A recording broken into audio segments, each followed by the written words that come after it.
You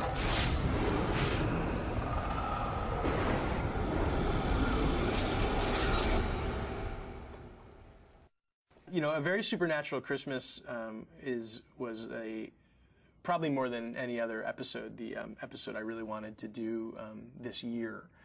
I found the idea as I was sort of doing research between seasons of just different monsters and whatnot. Like, I found these urban legends about this Anti-Claus, and that rang more loud and clear to me as an episode than almost any other ghost story I came across over that summer. And I said, that's an episode we have to do, our Christmas episode. We wanted to deliver like the most violent, brutal, anti-holiday episode ever.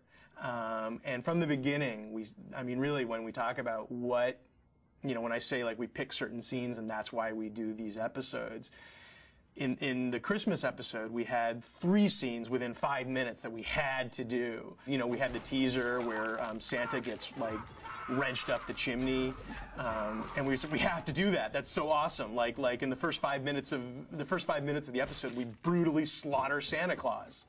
Like, how's that, kiddies? Like, we're killing Santa Claus. Thanks for watching.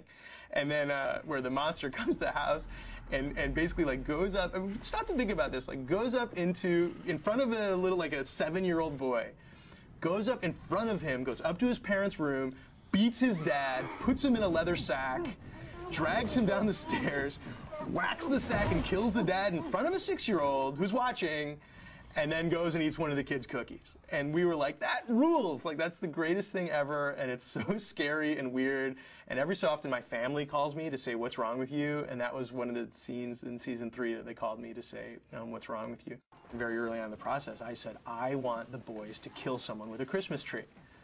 And I want them to take all the accoutrements of Christmas and brutally slaughter someone with them. You know, and so we had that, but then it was really important to us to have, or to me anyway, that to have, like, you have all this like darkness, and then to put on the trappings of like a really cheery traditional Christmas special, which are some of my favorite touches to that episode. Like, for instance, like the spinning special little title that opens it, is from CBS in the 80s. And I mean, I've rarely been so tenacious about anything in Supernatural as I have been with this friggin' title, because I so wanted it on the show. So they defined it, and then they had to find who wrote the music for it, but no one even knew who wrote the music for it, because it's like, 20 years old, and no one even knew where it came from, and where it existed, and how to recreate it. And finally, we got the permission to do it, and it's like my favorite little moment that it just opens the same way a Christmas special opens. I just love that little part of it.